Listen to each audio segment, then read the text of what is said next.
Episode of the SDSU podcast is sponsored by Marz Energy Cream, the first ever topical energy delivery product. Think energy drink, but it's a lotion. It contains a proprietary blend of natural ingredients, including caffeine, taurine, and B vitamins, to provide an energizing boost. And unlike traditional energy drinks and gels, Marz Energy Cream is sugar-free, contains no artificial flavors, colors, or preservatives. If you want to try it out, go to marzenergydrinkcream.com and use the code Andre, spelled ANDRE, at checkout to receive 15% off a purchase of a 50 milliliter tube.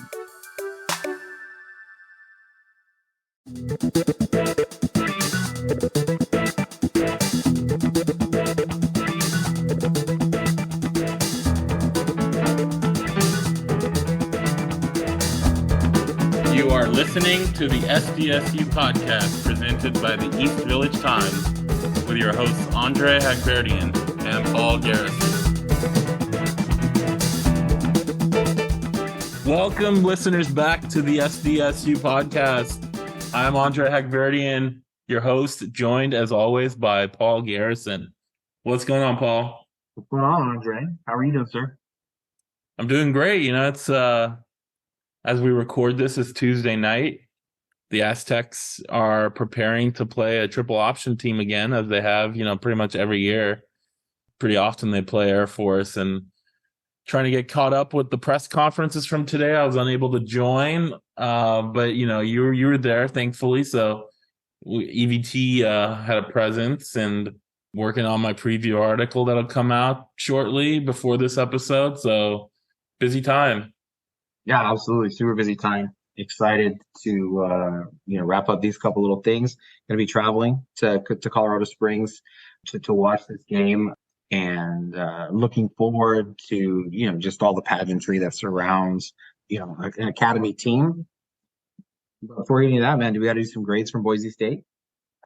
Yeah, let's start with defense. We've been starting with the offense lately. Let's start with defense and the defensive line. What'd you have for them? Defensive line, anytime that you're going to give up that many rushing yards without any tackles for loss from that group, I think you can't give a very high grade. So I'm going to go with a D. I thought that because Boise State had so many missed tackles, it might be easy to think that there were just these gaping holes that were opened up, and there weren't really these gaping holes.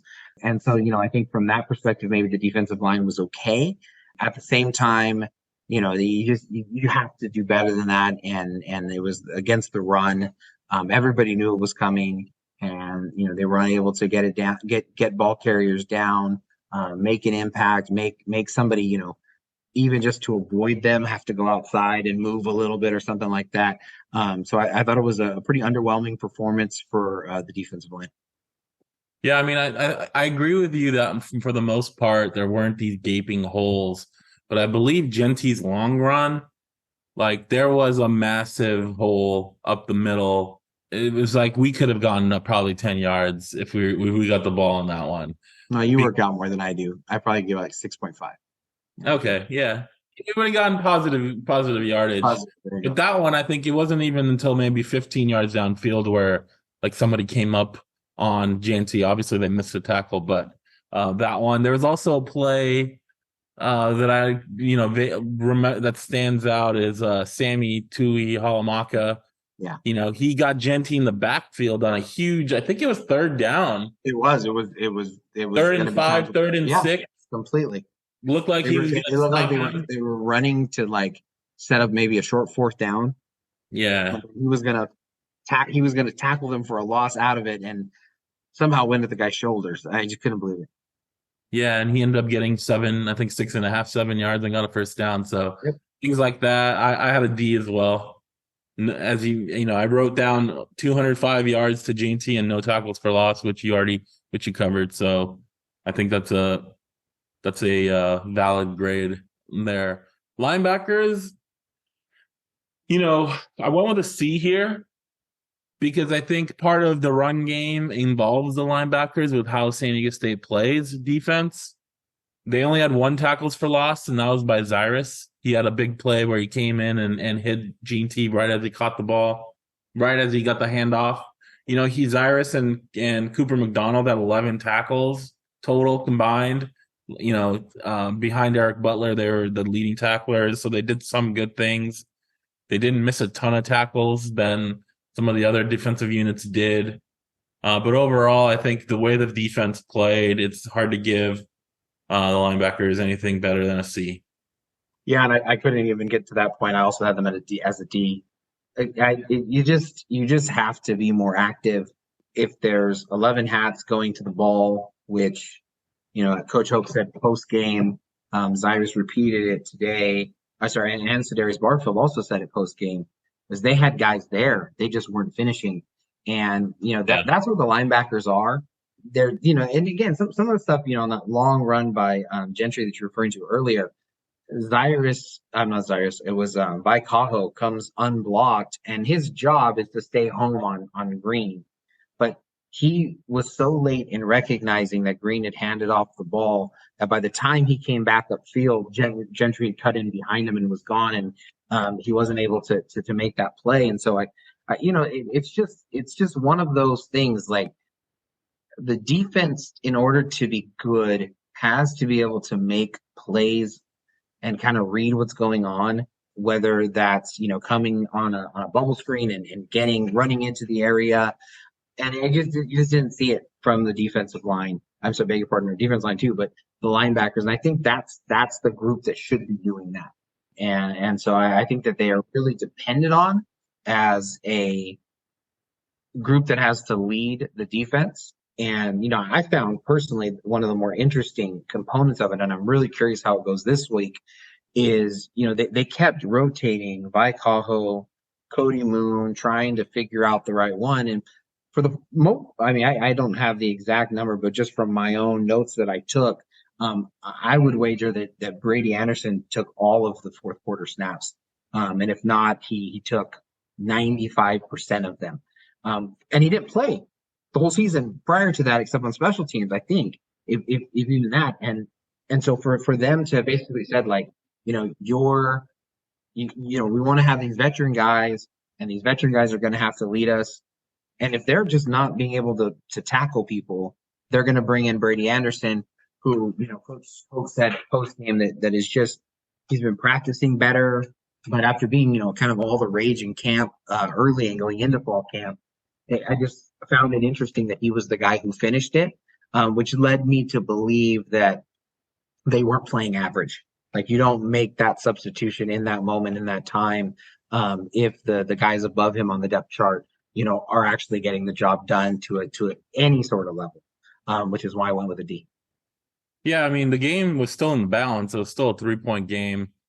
So it wasn't like they brought in backups because the game was over. 100%. Yeah, exactly. Anderson played 17 snaps, Vaikaho 25, Cody Moon 27. So you're probably right. I mean, Boise, I think they had a 12-play drive on that last, 5-minute drive to, seal the game. And I think they went 3 and out the drive before. So that would check out.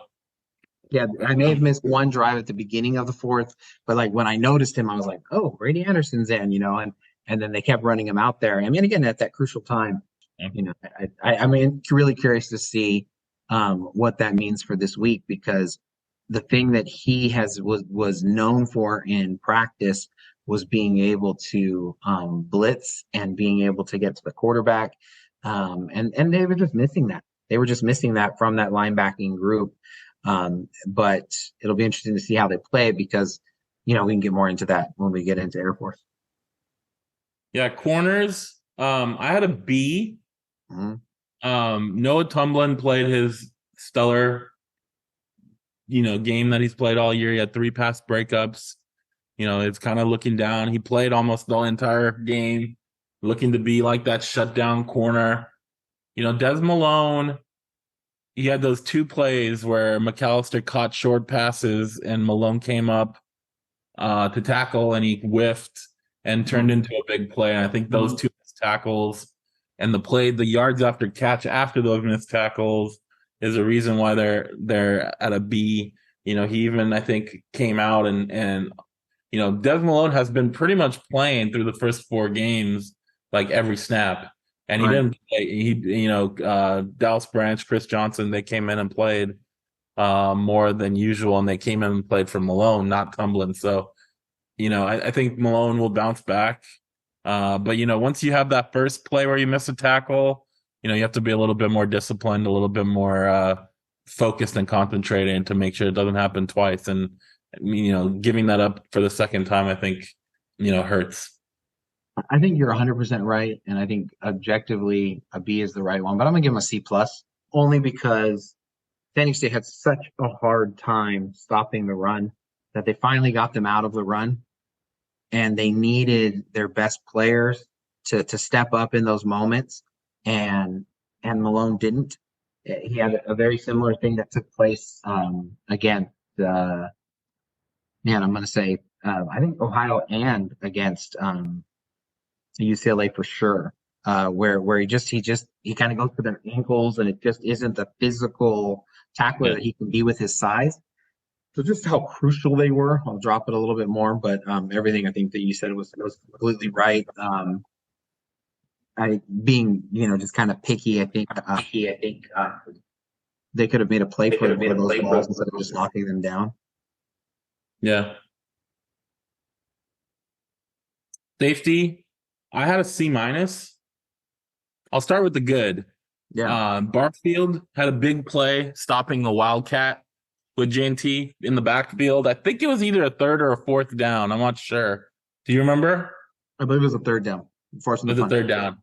Yeah. So that was a huge play. And then Eric Butler coming in, leading the team with 8 tackles, 2.5 tackles for loss, first career sack. Seemed like he and Zyrus were the guys that were flying around trying to be physical and trying to compete. On the bad, Devon Celestine getting beat badly in the slot to McAllister on the touchdown, which kind of yielded his rotation spot to Butler for the rest of the game. And then the missed tackles, originally PFF's number was 18 missed tackles. It's now been updated to 17. But 8 of those 17 missed tackles were the safeties. And Marcus Radcliffe had 5 of them. So when your team is so bad with tackles and one position group is more than half of them, or about a little less than half of them, that's not good for the position units. And so Eric Butler's play pretty much saved us from being a D, so I gave him a C minus. Yeah, I think Butler got him from an F to a D. You already mentioned the long pass. Again, I think you could see that the middle of the field and those missed tackles did happen there.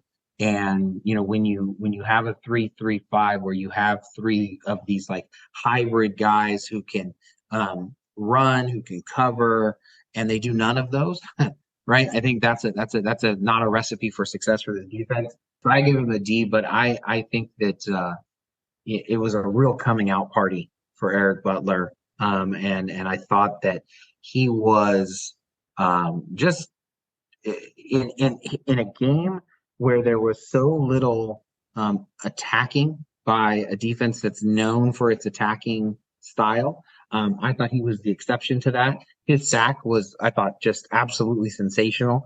The way he was able to kind of like get under a block, and he was so explosive that he kind of like caught the running back or whatever that was, wide receiver, tight end, whatever there was in the backfield, trying to get him, and then to still have the strength to bring down a very athletic quarterback. I thought was pretty special. I mean, some of the biggest plays of the night was penetration by the defense, and then Green just running around everybody.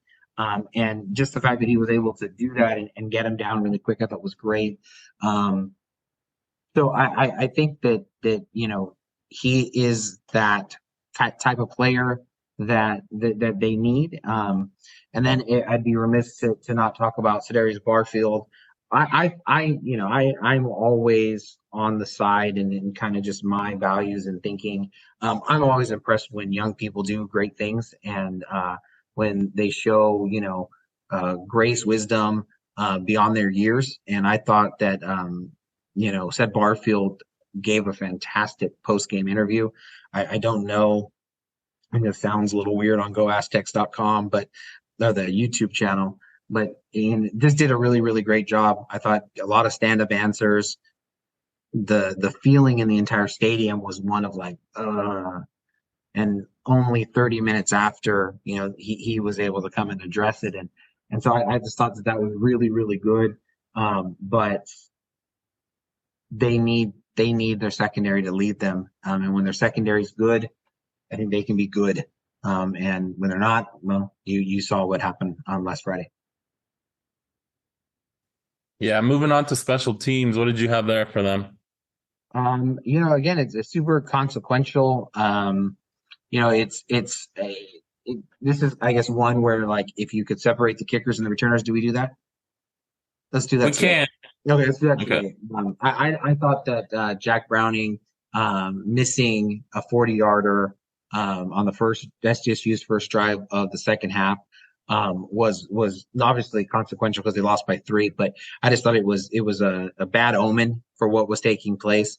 I thought that one kickoff out of bounds. So I'm gonna stick with the D, simply because I don't think that he's better than that. But we're now saying that like in multiple weeks. Coach Hope hinted at some hamstring stuff that he doesn't really keep that. He doesn't think that that's what played a factor, but that's been there. Obviously, Gabe Placencia, you know, they had that onside kick, but it was like, well, where is the like effort of those guys just diving into somebody who catches? I mean, there was nobody there, and they were the ones who knew where the ball was going, and like you would have expected there to be, the Aztecs on Yeah. that side of the field, and they just weren't there. And so I don't know if they thought it was going to go wider or what it was, but overall, I think that that was not the strength of, they obviously gave up a long return as well. I had him at a D as well, if we're talking kickers Yeah, specifically. In terms of returners, I gave him a B. The way mhm, the game started, you would think they were going to end up with an A. yeah, Keenan Kristen, 71-yard return to set up that first drive. Obviously didn't lead to points because of the turnover. Then Des Malone comes back and returns at 36 yards to give them the ball at midfield on the second drive, which they got a touchdown off. But then I think it was the next punt, Malone let it bounce instead of catching it at the 12, and they got downed at the 1. Like mhm, that one, I don't know what he was thinking there, but he was closer to the 5. He was closer to the goal line where he was standing, right. because you're not going to catch a ball there anyway. So I think he should have been a few yards higher up, which would allow him to easily catch it at the 12.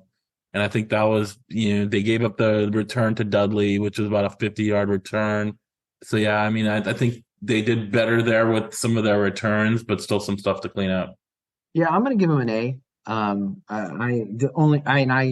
saw exactly what you were talking about with Malone, and the next time, because so what happened was they get it at the 1, San Diego State doesn't get anything, and they hold them again, they hold Boise again, they punt the next time. This time when Malone came out, he was at the 10 instead of at the 5. Yeah. But Cam Davis came in there because obviously I think Des Malone was tired. I said second week that you're without like your sure-handed Makai Shaw, and I thought that they did well. I mean, obviously, if somebody has like a 9-yard punt return average, you're like, hey, that was a good punt return average. You know what I mean? And they Yeah. were big over that. And then the kickoff that they weren't able to turn into points was just an explosive play that they needed.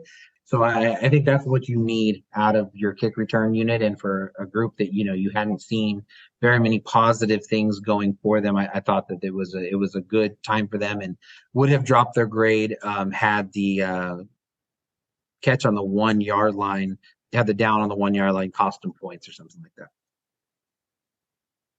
Yep. All right. Finish it up. We'll go to the offense.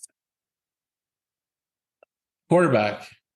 At a certain point, Jalen Mayden has to be the best player on the field for the Aztecs.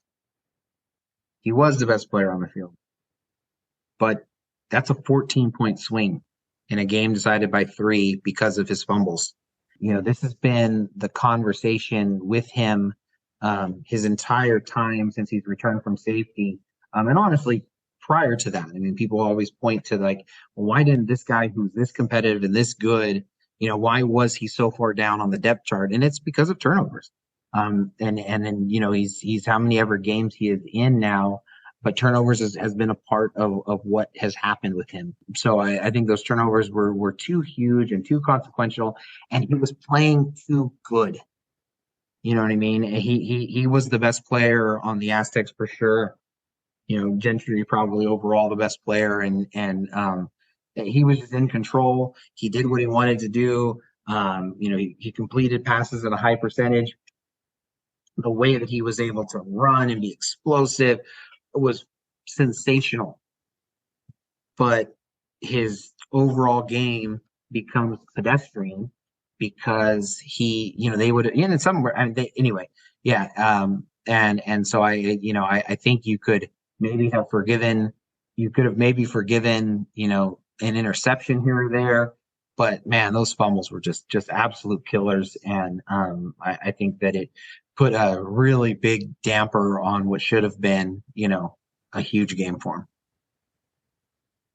I get what you're saying, but I don't think I can give him anything lower than a B because of how well he played for everything except for 2 plays.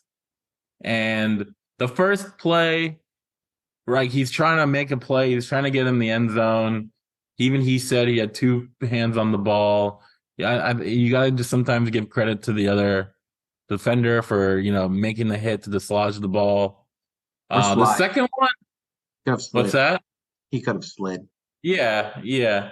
And the second one, it actually looked like he might have bumped into Ross Ulugalu Maseoli.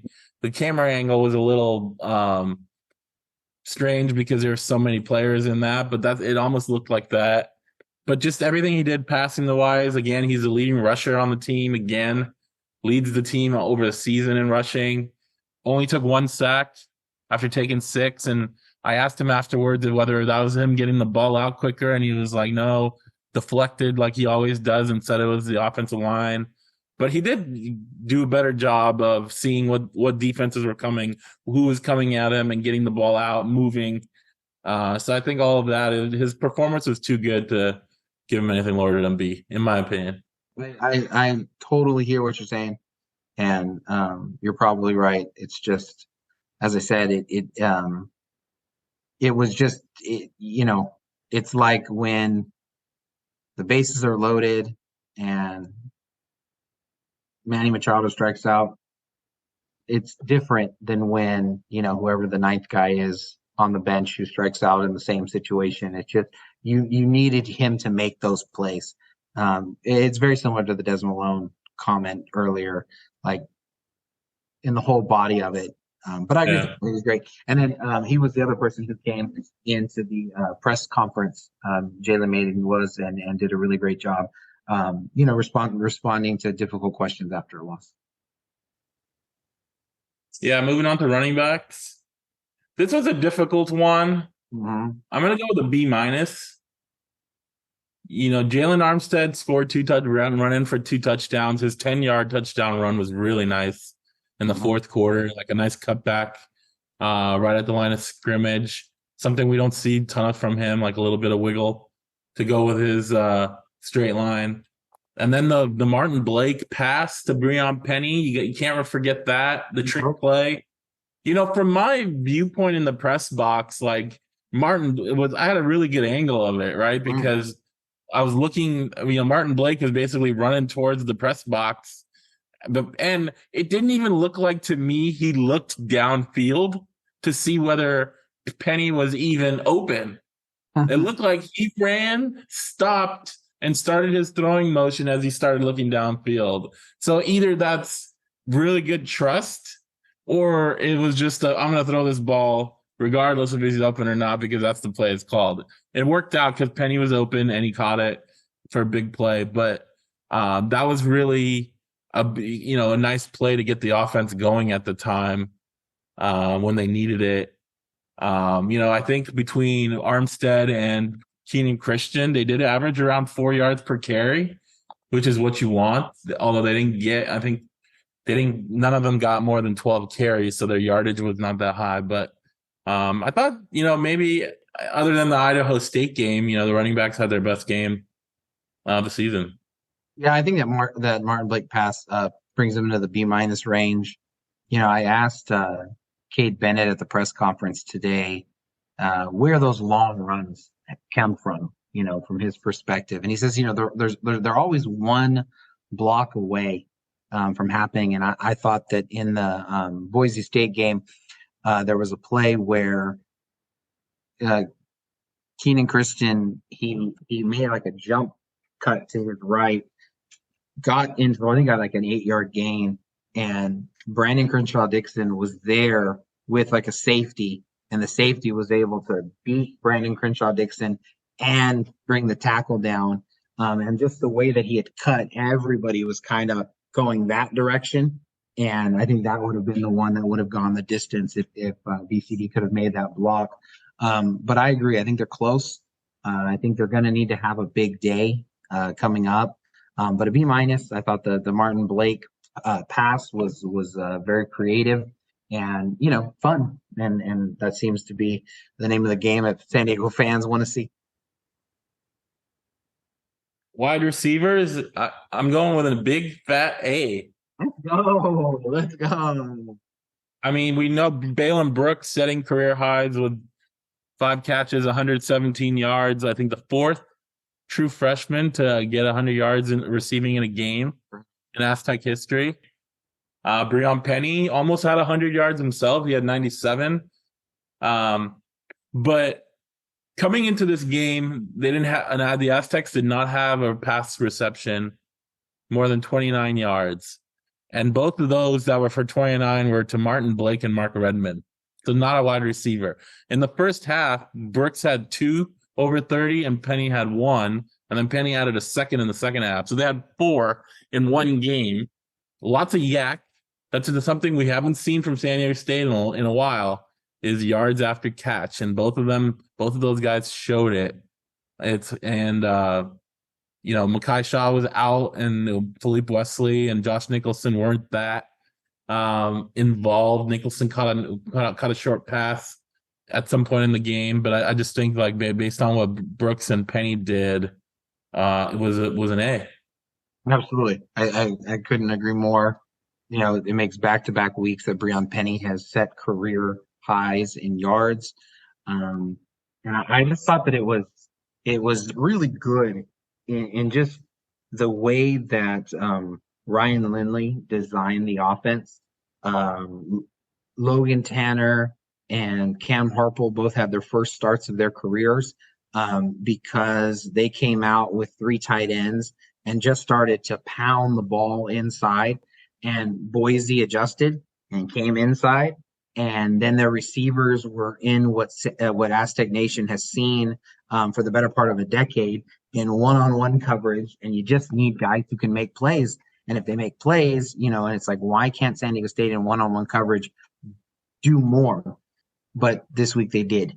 And I think it bodes well for what they're building. I asked Cade Bennett, when you're starting the year, it's this idea about, promise, and we can be really good offense, but then you put it into practice. San Diego State to this point has played a lot of really good defenses. Against those defenses, they've played better than most or played at the average.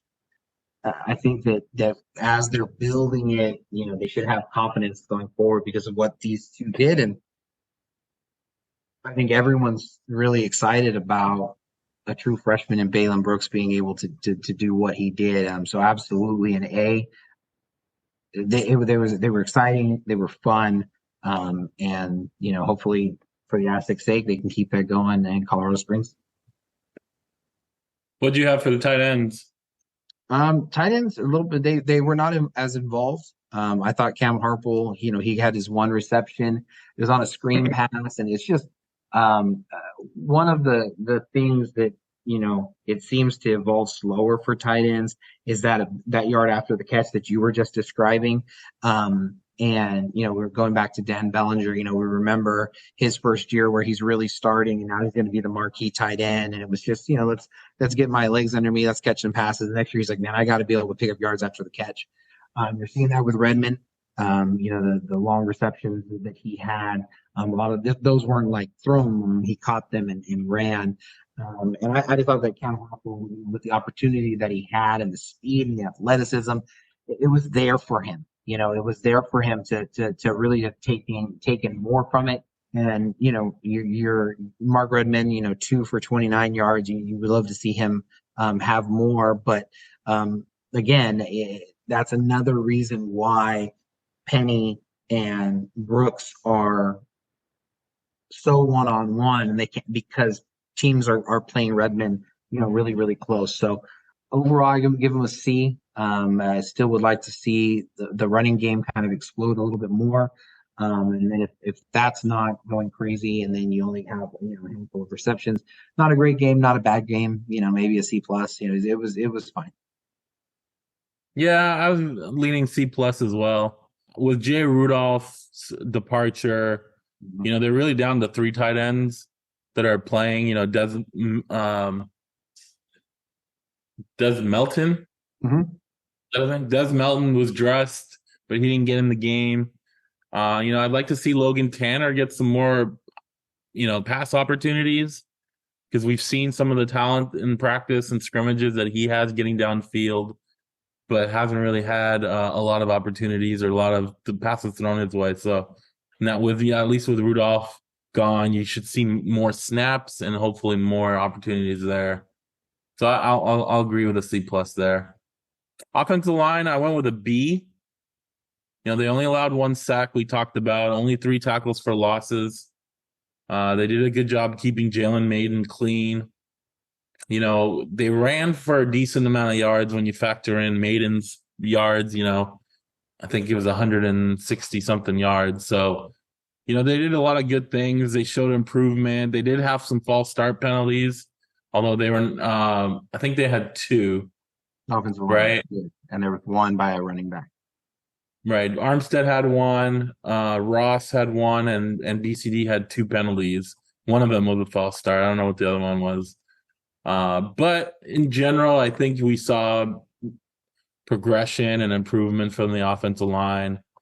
Now they were not playing as good of a defensive line as like a UCLA or Oregon State. And then, this week against Air Force, they're going to have their hands full again. So we'll see how they do there. But I thought it was a decent performance that deserves, a B. I'm going to give him a B plus. I'm going to give him a B plus because I made a mistake. The false start by Ross, I thought I heard 61 initially. And so I heard a pair on BCD as far as false starts. But it was more spread out. But you still get 2 by an offensive line. And that it was serious enough that they could not use the snap count like they wanted to. But I think that you need your line to do something well, and in this case, I think they were able to block in the passing game. Not only did Jalen Mayden, not have a sack, he wasn't really harassed either. It seemed like they were very content to just try to make him be accurate or whatever, and it just worked. The offense looked better than it's looked in a long time. 31 points with a very, very close to 38 points, very, very close to 41 points if they can convert those 10 points. It's not something that you see in San Diego too often. So, and then it all starts up front. It's going to be pretty important this upcoming week that they're going to be able to duplicate that performance against Air Force. Yeah, last week we talked about it being somewhat of a must-win game, considering what you had with Air Force on the road and one trying to be top 2 in the conference. A loss isn't devastating, but as we're about to get into, this Air Force game becomes an even more crucial victory, because getting 2 losses against the team that you would want to be battling for that top spot and may need tiebreakers, losing to them is definitely going to hurt. Before we get into Air Force and previewing that game, Paul, have you had your Marz energy cream fix today? Absolutely. There's no other way to do this. Did the press conference today, put some kids to bed, and then you got to get ready for to be able to talk with Andre and do our grades and our preview. So absolutely, it's become something that I'm always thinking about. Is this the right time? Is this the right time to use it? But it's just the energy right when I need it, and it works. And I recommend it. So still haven't fixed the whole use Andre at checkout thing. Still playing second fiddle there, but that's okay. That's okay. But yeah, use it. Go check out, get a tube, 15% off. Support the show. Andre at checkout. It's a great product, and they're doing not just obviously our sponsor, but a lot of things surrounding San Diego State athletics and trying to just kind of market themselves and good people and a great project. Yeah, it's like an energy drink, but in a lotion form. There's no, come down after a couple hours like you might get with an energy drink. There's no calories. It's marzenergycream.com, Marz with a Z, not an S.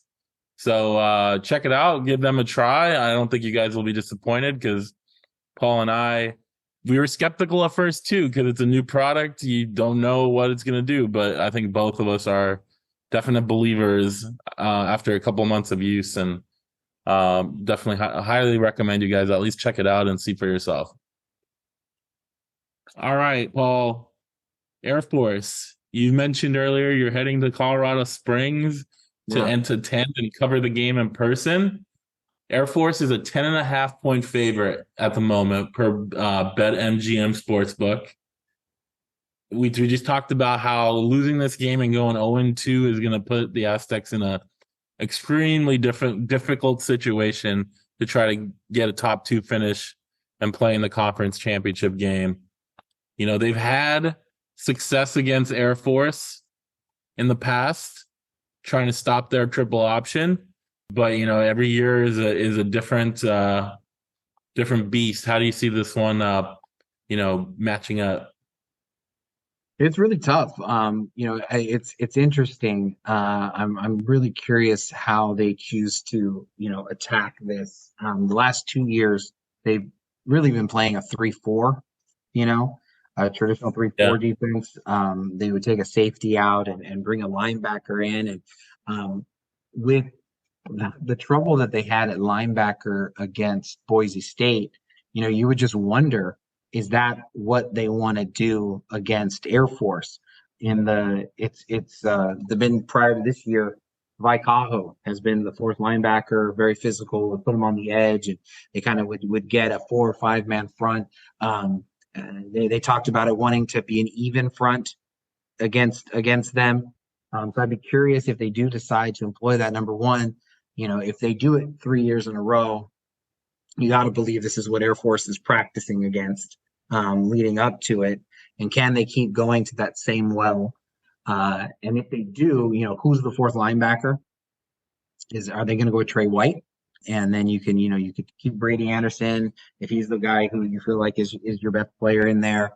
By Cajo again, he could slide over. He always plays on the outside. Where they're going to go out with that. The flip side of that is, I believe it was Tariq Daniels is the quarterback for Air Force the last couple of years, and he transferred out, and you don't necessarily think that you're going to fool a guy who's had that many snaps at the position, and so maybe you don't want to have that same 3-4 look because you can vary. In the 3-3-5, the looks that you're going to give the QB. So that test match I think is super fascinating and fun. That's the first thing that I'm looking for is how exactly do the Aztecs line up. If they do bring an extra linebacker, what safety do you not have in the game? Do you decide to take out your Aztec because Butler's coming off that really good game? You obviously don't think you're going to take out Barfield because you just hope that he can make an instinctive play. And so then that goes to that whole question. How do the corners, if the corners are having a difficult time tackling, how are they used in the scheme? Are they the ones holding the edges? So I think there's a lot in just the way that it sets up. Obviously, when you have so many misses and you have one guy who goes over 200 yards, and then the next game you're playing the top rated run defense in the country, can they bounce back on that? So that's my first kind of idea is how do the Aztecs stack up and actually line up against Air Force? Well, remember who started as the fourth linebacker in last year's game? Kyron White, Yeah, who's no longer on the team. right. I remember Brady Hoke saying that they liked Kyron in that role because he's a more physical safety, can come down. Obviously he rotated with Vi Cajo.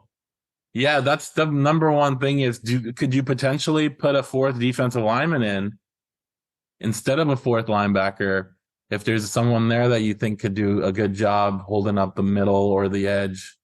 But then, the defensive line haven't really been playing as well, and they had good defensive linemen last year. At least Garrett Fountain could have been that fourth guy, and they didn't go that route. So I doubt that that's the route they go this year. But yeah, there's a lot to think about with Eric Butler. My intuition is that Butler starts over Celestine in any other week if they're playing a normal offense. But does a triple option, does that factor in because they want someone like a Celestine who has played against the triple option? Good point. More. I don't know. And then Marcus Ratcliffe, we talked about. He has really struggled the last few weeks, and he's played every snap against Boise, despite the fact that he had 5 missed tackles. And you wonder what the coaching staff is doing with him. Could he use a game where somebody else comes in at the Aztec? And so maybe he can sit on the sideline and watch and observe and learn from that. I don't know if that's been talked about or discussed with him or with the coaching staff, but that's a something out there as well. And is this the game to do it, or would you rather have him out there for this type of game? So there's a lot to think about. I think at the end of the day, you want to force them and to become a passing team, and that you do that by stopping the fullback dive. And, last year they didn't do that well. 2 years ago, they did it really well. And having an early lead helps because, 2 years ago, they're up 20-0 at halftime, I believe. And, Air Force had to throw the ball. So they threw 15 times. Last year, they just scored a touchdown on the first drive of the game and, never lost that lead. And, they ran it and they only passed the ball twice. So you're probably not going to get them to throw 15 times, but you want them to throw more than 2 times. But then you obviously can't allow them to throw an 84-yard touchdown like they did earlier this season on the first game of the season. It's a really interesting chess match for sure. Yeah, and I think one of the things that I'm paying attention to, and I was leading into that one of my comments before, you just get done getting ran all over by Boise State, and now you're playing a better team statistically at running the ball. But of course, it's different. Boise State wants to make you make plays in space. Air Force wants you to make plays in a phone booth, and they're going to move so quickly. And you listen to Coach Hoke, you listen to Cyrus Fisayo today. It's hard to believe that like the San Diego State coaches don't have a good hold on how to teach people how to tackle, just given the fact that they've had such good tackling teams in the past. And I do believe the comment that Coach Hope said today that they tackle as much or more than any team in the country during practice.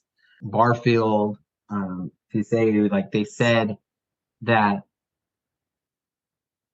the coaches are putting them in the position that he's got to make plays. Coach Hope talked about tackling being physical, and that's another piece of this whole equation is the talent level on defense high enough to be able to make these plays? Because if the scheme is right and they've had success against the triple option, Coach Hope was talking about the triple option teams that he used to coach against in Oregon State and the staff. That's what he's talking about today. Obviously, they've won 9 out of 10 against Air Force. The game they lost last year, they only gave up 13 points. I mean, it wasn't like it was the defense played fine. If there is not a marked improvement after what happened against Boise State this week, I think it really does question, like what do they have the right players out there? Do those players have the ability to make the plays that the coaches are asking them to play. And then, it goes into the whole idea of, putting them in their best position to be able to be successful. And I think it kind of goes that regards. And so I think that's a big part of this story is tackling lower. It just seemed like Boise State's running back was always lower in his point of attack when he would meet the defenders, being able to get guys down, be consistent with everybody doing their role. And so I think it's pretty interesting. So that's my second idea that I'm really paying attention to is, will they fix the tackling mistakes? And if they're unable to, like what does it mean? For what are the idea of this defense in the second half of the season? Yeah, the other thing that was mentioned a lot in the press conference, and Hoke has mentioned that in previous years, is how it's hard to simulate their speed in practice and how it takes a couple drives to get used to it. And that's why maybe the defense struggles. Like last year, the only touchdown of the game was scored on the first drive of the game, and it was after a 63-yard run by Brad Roberts on the second play of the game. Other than that, they didn't give up anything longer than I think 16 or 20 yards.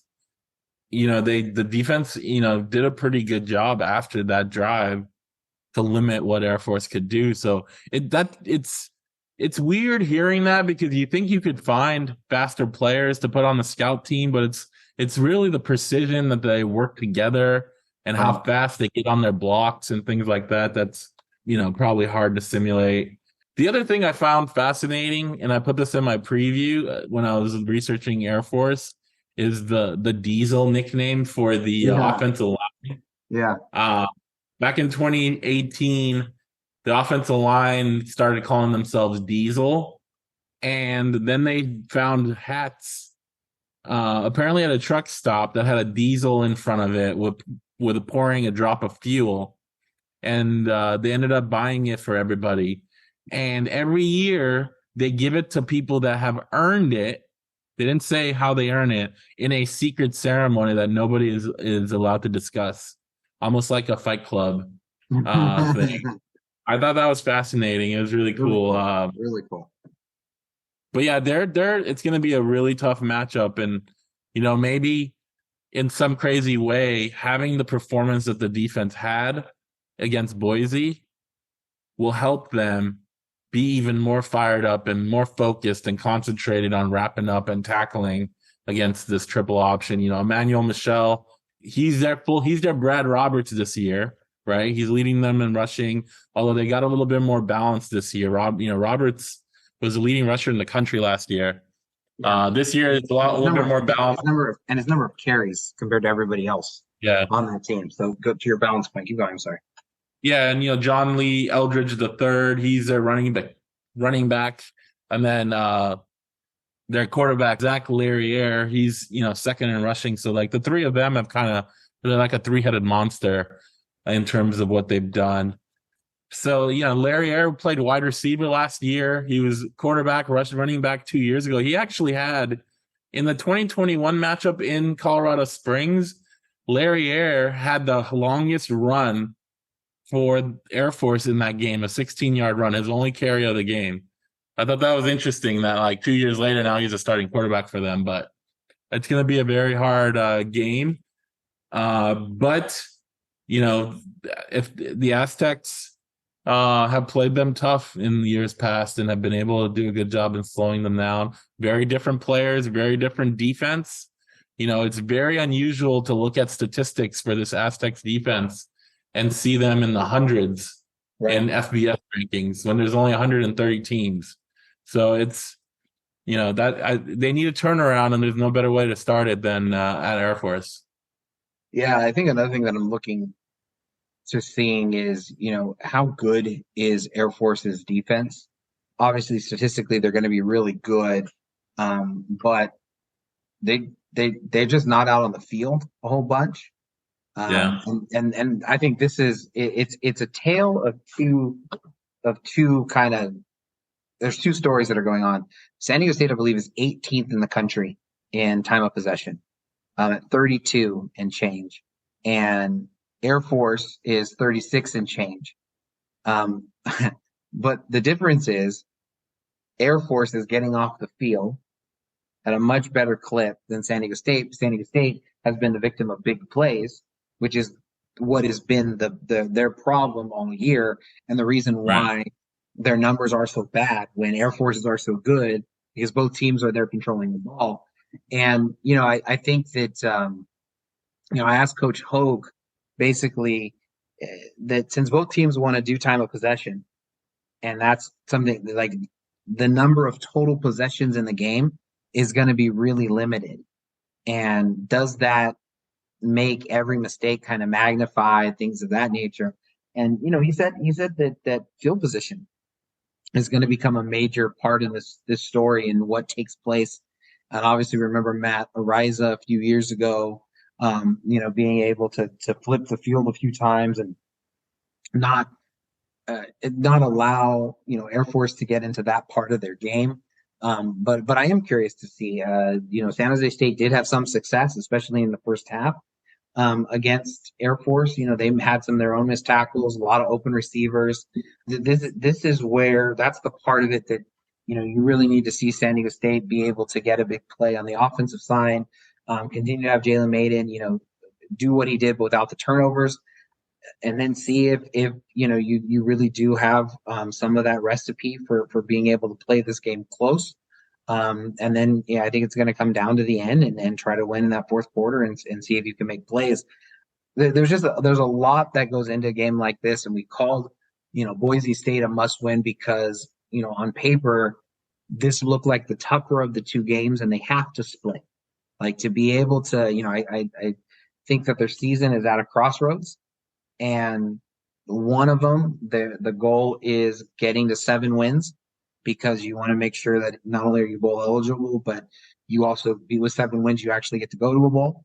And then the other one is continuing to contend for a Mountain West championship, and it's difficult to see without some chaos taking place how they're going to be able to have they're going to have to be able to get a team with 3 losses, or some chaos that's going to have to take place to try to do after that. So I think it's a must win. It's huge.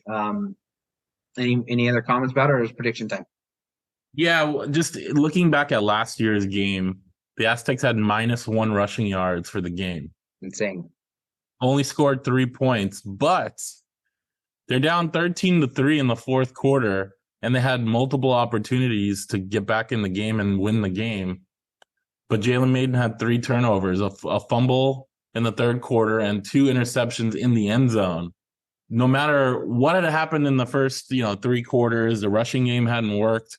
There was opportunities for them to win that game last year, and turnovers in the interceptions in the end zone. And it was Jalen Mayden's worst game as a starting quarterback, at least last year. You could probably say it is, even adding the 5 games this year. So he's probably looking at some redemption as well. Only scoring 3 points, those killer turnovers, interceptions in the end zone. So I think he's looking for some revenge on Air Force as well. All right, prediction time. What do you got? I still think that I think San Diego State's a good football team. I think they've been close in a couple of games. I think that you just don't know when they're going to pull it together. I do think it'll happen. I wanted to see in the post-game press conference, just where are these guys mentally? I think it was, like I said, it was very impressive, just the business-like, conversational, thoughtful way in which they approached it. Again, you saw the same thing with Cade Bennett and Zyrus today. I think these kids kind of see what's in front of them. And so I think they're going to go and pull off the upset. And I think the final score is going to be 24-21. Have you picked them to win every game this year? No, I didn't pick Morgan State. That was the only one. Okay. Well, for the 4th straight game, I'm going to pick them to lose. I have it 24-16. I think they can do a good job of keeping Air Force at bay. They'll give up the yards, but they could do a good job of maybe forcing, a field goal or two. But I think it's a lot to ask to go on the road, play such a great offense and a great defense, put it all together, and come out on top. I think they can keep it close, 24-16. think you had them beating Boise State this week. Oh, did I? That's right. Yeah, You're right. I think you did. Yeah, yeah, yeah. I definitely understand why it was a 10-point spread. I'd say the piece of it that is still is again it's the same unknown. They have not played a lot of really good teams yet. And same thing, and so it's trying to figure out who they are and how good they are. I think it's really difficult to when you review the Boise State game, it's hard to be able to say that Boise State was the better football team with everything that took place. Again, you said maybe it's a blessing in disguise because they're going to focus on tackling more. And it's like, yeah, except that Boise State ran all over them last year and they were supposed to be up for it this year. You know what I mean? Yeah. And so it's like, man, what does this team do? But I want to ask you about a couple things before we get out of just quick topics. First one is the transfers. Never before has, after 4 games, have like seniors, people that you depended on, left the team. Do you feel like this is a new normal in college football? Or do you think that it's maybe a symptom that I don't know, something could be wrong with the San Jose program or any of the other sort of things that are out there on social media, the fears that people have about, what Dallas Branch and Jay Rudolph leaving means? How do you read that? So a few people have asked me that earlier today, so I've already given this answer a couple times off the record. Oh, off the record. Okay, I was going to say, off the record. I don't think it's a stretch to say that the program is on a downward trend at the moment, both with on-field performance and missing out on the Pac-12 and the Power 5 after the administration had basically guaranteed it, things like that. So I do think the program is on a downward trend, and obviously, and I'm not saying that it can't flip, but right now. But I think Rudolph and Dallas Branch's decisions are personal business decisions, not related to anything to do with turmoil or of the program, or as somebody termed it to me, a sinking ship. I don't think that's the case. I think both of those guys have personal reasons based on, lack of playing time, lack of opportunities. Now, Jay Rudolph gets a lot of snaps. I don't think he expected to get every snap over, Mark Redmond, but I think maybe his thought was that I would get more passes thrown my way. Now, from the limited times he got passes, he didn't necessarily show the quality there, which would maybe be a reason why he didn't get more opportunities. Dallas Branch, I think, is more of a product of, Noah Tumblin stepping up and becoming possibly the best corner on the team. So I think both made personal decisions that you could look back and say it makes total sense. Whether the team was, 3-2, 4-1, or 0-5, that they might have made those. Maybe if they're 5-0, you're not leaving because you could win a conference championship, but maybe they're seeing that, hey, we're not winning. And personally, I can see myself play, get another degree. I can graduate in December, get my degree, transfer somewhere in January, do a 1.5-year master's program, and play 1 more year and get out with, another degree and maybe an opportunity to showcase my talent somewhere else. So to answer and it's a long-winded answer to say, while I think that the program is on a downward trend, I don't think these 2 transfers are a sign of a sinking ship or turmoil as a cause. Yeah, it's interesting. The way you framed it, I think that the way to say they're on a downward trend, I think, is to look at it if it were stocks in like a short window. And I think it's on a downward trend because of how high it had gotten. You know, you go from top 25 in 2021, you open Snapdragon Stadium, you do something that nobody in the history has ever done. And I think everybody was just hoping that that like huge steep would continue. And so I think that you know, yes, that they've come off of that because the season that they had was not great in 2022. They're 2-3. They've beaten two teams that they were favorites and lost three teams that they were underdogs. Two of them have spent time in the top 25. You know, it's tough to necessarily fault a team that's playing according to that. They haven't been able to pull off, you know, a large upset. But I have a difficult time with the frame of that it's on a downward trajectory. Like I said, like, you know, when they talk about, you know, the long-term performance of a stock, you know, and it has like ups and downs, but the long term, if you were going to draw that line through them going through, I still can't. That the last, you know, decade for San Diego State has been just like insanely good. And I actually think this is the new normal. I think that it's a kind of the convergence of a lot of things that, you know, weren't necessarily related, but now they are. So it was always that you could play 4 games because you wanted to be able to allow freshmen time to play, to be able to help a little bit on special teams, but still retain their redshirt year, which has nothing to do with guys in their senior year. But now that that's the rule, and then you also have this one-time transfer rule, and I think that, you know, you get to the end of your career, and both these guys are graduating, where I think you think that you're going to be a professional, but at a certain point, maybe not being a professional, the reality of that sets in. And in the case of Jake, and you know, both of them, you know, they in the comments that have been made public, they both talked about pursuing their master's degree, getting, you know, a year paid for.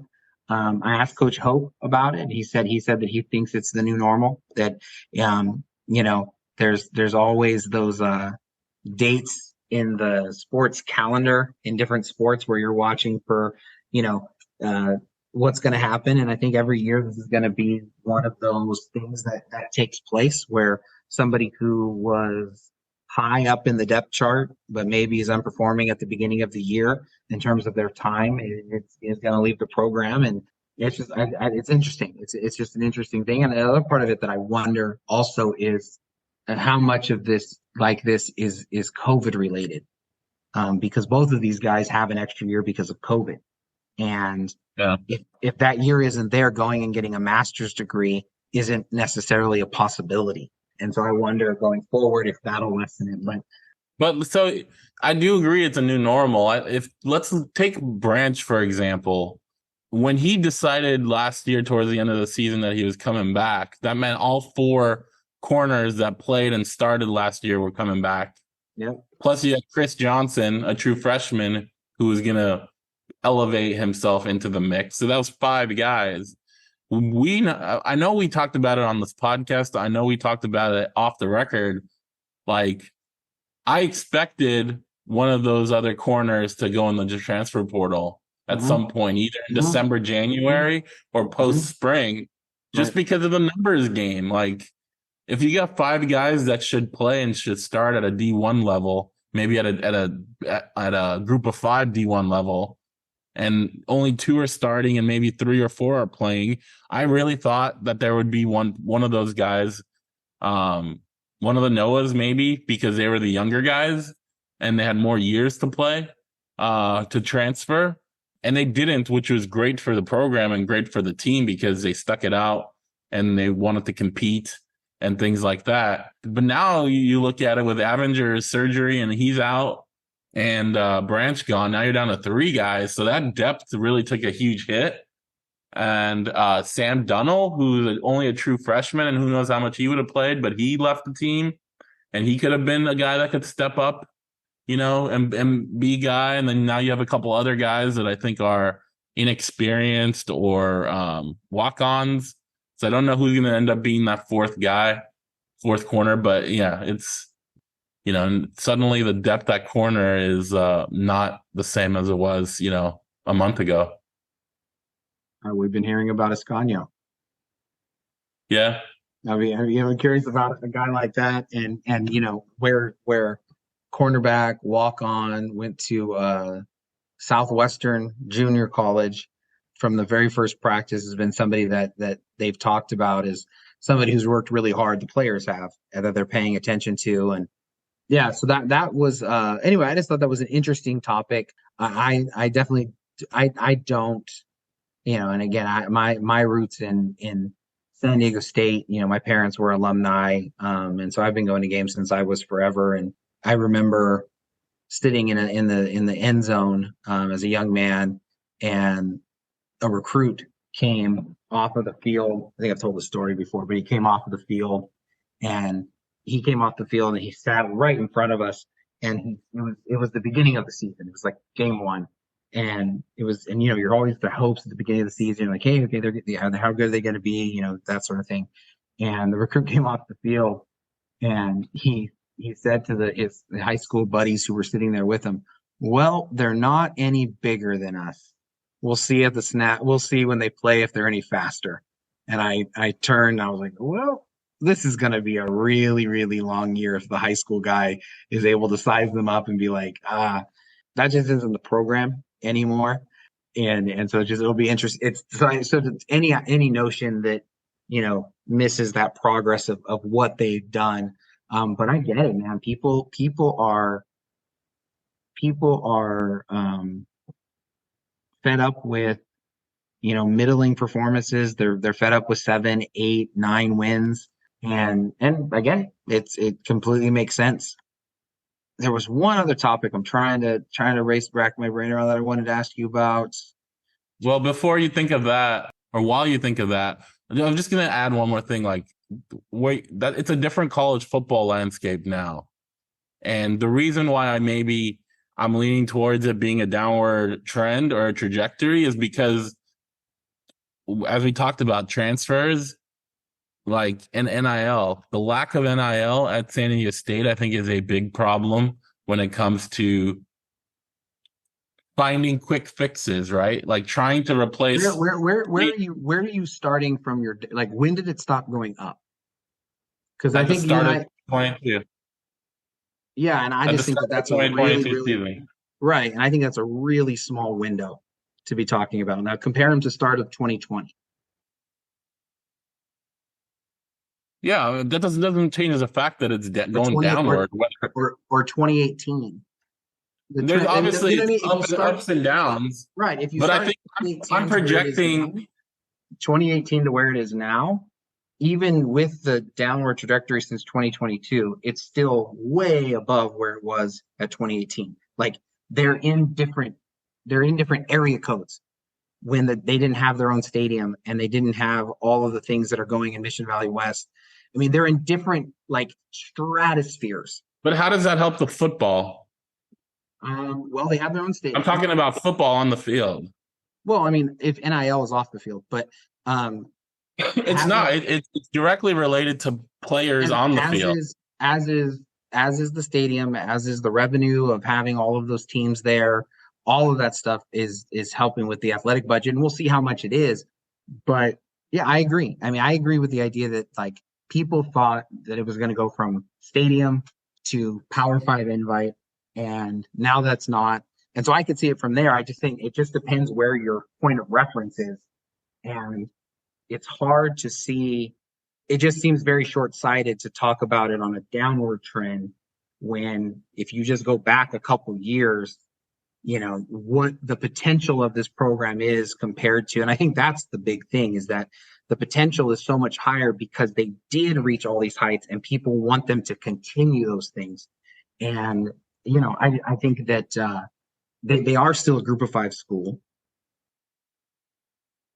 and group of five school have a stacked they have the game stacked against them on purpose, so they can't compete on the field. They make sure that they don't allow them to they give an unequal playing field off the field so they can't compete on the field. And even in the middle of that, there's been positive. But I mean, again, it depends just where you start about how you can like decide, upward, downward, like that. But I think it's still light years from where it was 2016, 2017, and they're winning conference championships then. You know what I mean? Of just like the long-term health and viability. I think they're gonna in the next 5 years. I think they're gonna be in the top conference in the West Coast. And that's not as good as if the Pac-12 had stayed intact, but that's better than what the Mountain West was before that happened. You know what I mean? Like it's just this. I don't know. It's just where's your reference point? That's to me is the question with that part of it. Did you remember your other point or topic? I did not. Terrible. I can't. It was what were they about? Okay, here we go. Jalen Mayden. How good of a quarterback is he relative to what you've seen from San Diego State since you really started paying attention to him? So I started paying attention when Ryan Lindley was the quarterback. Yeah. So it's gone downhill. It's gone downhill since then. No doubt. Speaking of a downward trajectory. Yeah. Now, hey, listen, if you want to say the quarterback position has been downhill from Lindley, yes. There's different ways to look at it. Like if you're looking at a quarterback in terms of mechanics, in terms of footwork, in terms of pocket passing, there's been better quarterbacks than Mayden, even after Lindley. But if you want to look at the overall, who gives you the best chance to win a game? Yeah. I mean, it's hard to say anybody but Mayden since Lindley. Right? Because like most of these guys that won, Christian Chapman won back-to-back. No, he wasn't the quarterback the second year, right? It was Maxwell Smith, and the first year he was the first year. The second year he was. Most of those guys had elite running backs and elite running games. Yeah. And they weren't asked to do a ton. Yeah. If you just imagine if Jalen Mayden got 250 rushing yards a game. Wow. Like no, and that's been the dream ever since those running backs started doing that. Was just like, gosh, have a quarterback here. That's interesting. Okay, so you would go, but part of my thing is there's things you see with Mayden as a quarterback and say that's just not good footwork and that's not good mechanics and the turnovers can be frustrating, but there's so much good to go with it and go, okay, well, if you bring in Kyle Crum, you bring in Tobin Odell, some of those intangibles that Mayden has, you're not going to have with those guys. And when you have no running game and, not explosive wide receivers, you need a Mayden kind of player that can do so much with his feet and moving around to give yourself a chance to win. So I think he's their best quarterback on this roster to give them a chance to win. Well, definitely on the roster, but you're going like since Lindley. I mean, it's hard to think about any other quarterback. Ryan Agnew, his senior year, he would be one that you'd have to think about. I think you'd have to think about Christian Chapman, the all-time leader in wins. I think Lucas Johnson belongs in that conversation. He was so up and down. I think those would be the three. Yeah, I really wonder if Lucas Johnson's knee was healthy all of 2021. What kind of numbers, passing and rushing, he could have put up. Yeah. And played more games, obviously. Because we all remember the Frisco Bowl and that performance. Unbelievable. Like that was an Aztec, dream come true. Aztec fans' dream come true game. Because it just seemed like anytime he dropped back to pass, it was like big play after big play. And that was just such a rare game. A breath of fresh air, I guess some fans could call it. Yeah. But it showed you the potential of Lucas Johnson for sure. Yep, absolutely. Yeah, I remember talking to the UTSA, through Zoom for the post-game press conference, and he basically said like there was nothing we could have done to that quarterback. Like we didn't anticipate him being that good, and he was just that. Yeah, it's interesting. There were comments of this on social media after the Boise State game. I think there was a contingent of the fan base who enjoyed watching the Aztecs lose that game to Boise State more than they enjoyed like half of the wins they've had in the last 5 years. Just because it was a fun football game. You know what I mean? There was no like Oh drudgery yeah. with it. But yeah, See, I I think don't buy that. I don't buy that at all. Like that makes no sense to me. that's not my perspective, but it feels like there's people who think that.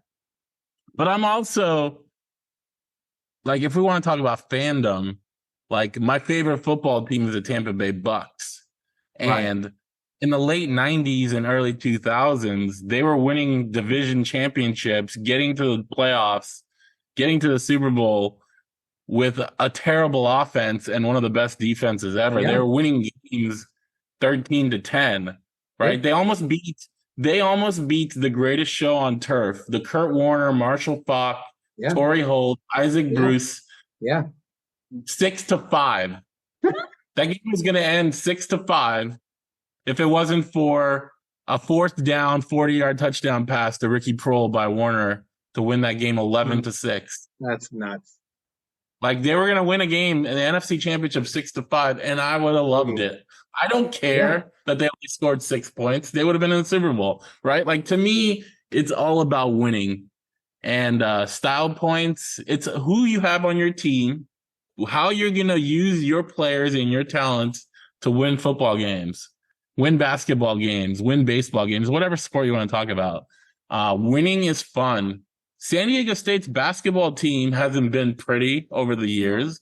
How many times have they won games 45-42? Right? It's all 60, first team to 60 wins. Yeah. Yeah. But people would sell out Viejas Arena because they won and they were ranked teams and they were winning conference championships. To me, this whole product on the field excitement, like if you lose 34-31, that's not enjoyable as a fan. To me, that's you. I'd rather win 6-5 than lose 34-31. No, I'm with you, and it's a perfect segue. And just to finish it up, I mean, and here you have Air Force, who doesn't get any top end talent, and they have maybe the most boring offense this side of the Princeton offense, and they win. They find a formula to win, and I think the Aztecs have had this formula, and it got them double-digit wins 3 out of 5 years, all of that kind of stuff. And I think they're trying to do both, where they're trying to have really what they haven't had since Lindley was the quarterback, which was to have a potent running game and a potent passing game. But even those teams didn't have the defenses that they would end up going on and having. But I'm with you. I think winning is what it is about. And I think that's doubly true of group of 5 teams. I think that you look at how teams that are less skilled and how they're able to compete against teams that have greater skill. The greatest show on turf. Did they win 5 Super Bowls in a row? No. And then you get a team like Tom Brady with New England. Those teams were not high scoring until they were that one year. What happened in the Super Bowl? You know what I mean? Like it's there's a way that that football is still designed to be able to just force a close game by eating the clock and being good on third down and all that kind of stuff. And so it'll be interesting because that's what this game upcoming is all about. But I'm with you. I think winning is the biggest thing, and the Aztecs, if they can get to 3-3 going into their bye week, I think it sets up for a pretty exciting second half of the year because they'll be right in the thick of contention for getting to a Mountain West championship. Yep. All right. The game is on Saturday, 5 p.m. CBS Sports Network. Paul, it's at 6 p.m. local time. So make sure to reset your watch when you get into Colorado Springs. Because it's Mountain Time. If I'm feeling, but we'll be ahead, right? Yeah, you guys will be an Not hour five, ahead. 6. Yeah, yeah. Yeah, yeah. Well, thank you for that. Yes, yes, yes, yes. All right, guys, that's going to do it for us. Thank you for listening as always. Make sure to hit the like, subscribe, follow, share buttons on all your favorite platforms. We appreciate you guys listening as always, and we'll talk to you next week.